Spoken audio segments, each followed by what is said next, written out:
Hey, Kevin. Hi, everybody. The question you ask in the comments, the tag that you put out,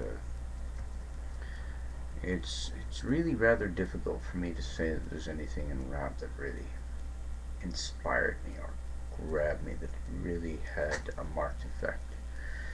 Um, some of it is just pure entertainment, and some of it actually I kind of you kind of called me out on the rap thing, and you did so in a polite fashion. I appreciate that.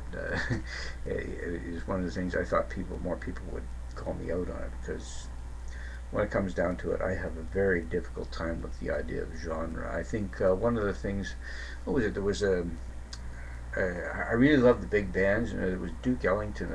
I think it was Duke Ellington. Anyways, they tried so hard to slot him, and they do this a lot with a lot of different pieces of music. They try to slot them into some sort of genre, and I think the purpose of that is simply to maximize the bang for the buck, the profitability of it. When it comes down to it, that may be the only real reason for genreizing any particular music. Yeah, well, maybe there is some other identifying factors that they might want to use, but I think it was Duke Ellington said when they tried to say it was a particular kind of music, he said it's music, and I love that look at things, because there's even some rap music that has music in it, and I find it works. Like I like big butts. It's a lot of fun. It's got a neat beat, and it's fun. And there's lots of music out there that just drives you, just cheers you up. You said it yourself. There's something that cheers you up. But there's not really anything. If it's just pure rap, there's something.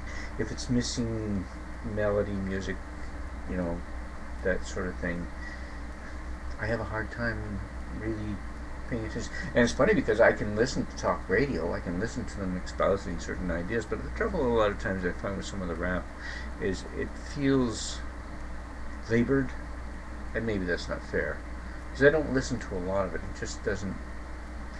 It doesn't really attract me all that much, and that's not a what we call it. Not to disparage rap people. There are people who love it, and I have no qualms about that, really. The thing I was talking about before, it just happens to be that there are certain kinds of rap that just instantly turn me off, and it's the kind of rap where somebody is saying, "This is what it is," you know. That doesn't mean that's the definition of what rap is, and that's one of the problems I have with this idea of genre. Because a lot of times it's very difficult to put that label on it. And again, I think a lot of the labeling purpose is simply to try to direct it to the largest audience to maximize the bang for the buck. Other than that, I have no real use for it.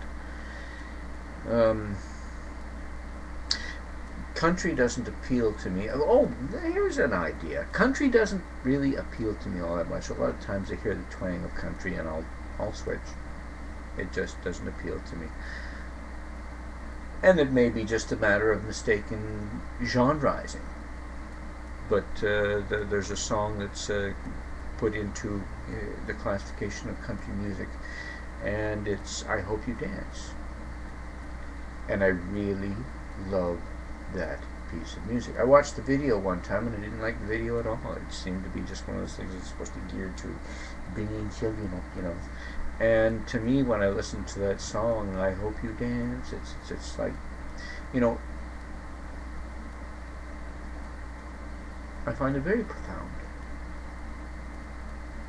That if I was to wish something upon anybody in their regard to their view of life, I would hope more than anything, even more than the idea that you should live life like you were dying, I would rather see somebody dance. And you said it yourself, you felt like dancing. To me, dance is a celebration. So when I say "I hope you dance," I hope there's something in life that makes you want to celebrate. And I would wish that even upon him Mendon. Poor soul. I feel sorry for him more than anything else. I get the impression he's a soul in pain. Getting back to pain and pleasure. I get the impression he's a soul in pain, and a lot of what he espouses, the idea of pressing the button and putting everybody out of their misery, is a result of projection. I'm suffering, everybody else must be suffering too. I've done it. I think lots of us have. Projecting our own particular idea, feelings, or whatever onto somebody else. I think it's a mistake. Like I say, I feel sorry for him more than anything else. I hope he finds something that he looks around at life and says, I will celebrate this. Maybe it'll be the pressing of the button.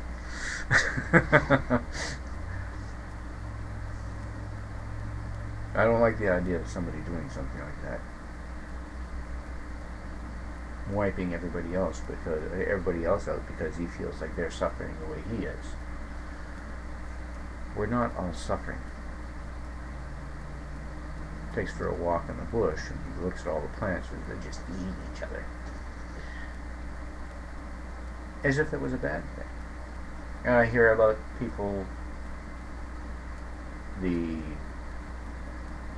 vegans talk about eating flesh and eating meat and stuff like that, and I have to look upon it and look back and think about myself and say, what would I think, what would I want to happen to my body after I die?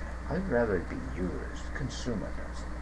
That's a lot better than pumping it full of poison and sticking it in the ground and trying to keep anything from as if destroying that's going to have any effect on what I was.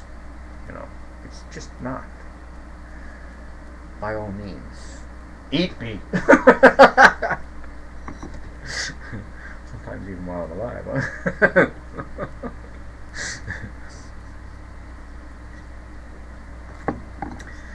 Huh? But no, that's about the only thing I think.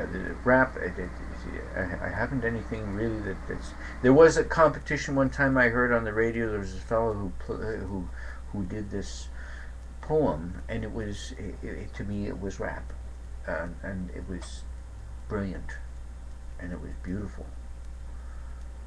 And I thought that's such a remarkable job. But do you think I could find it now? There's no way. I just can't find it. I tried.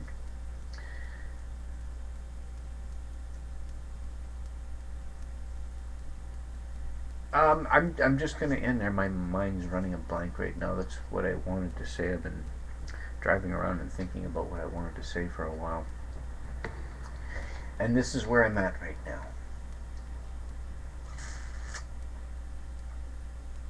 I hope I understood you correctly.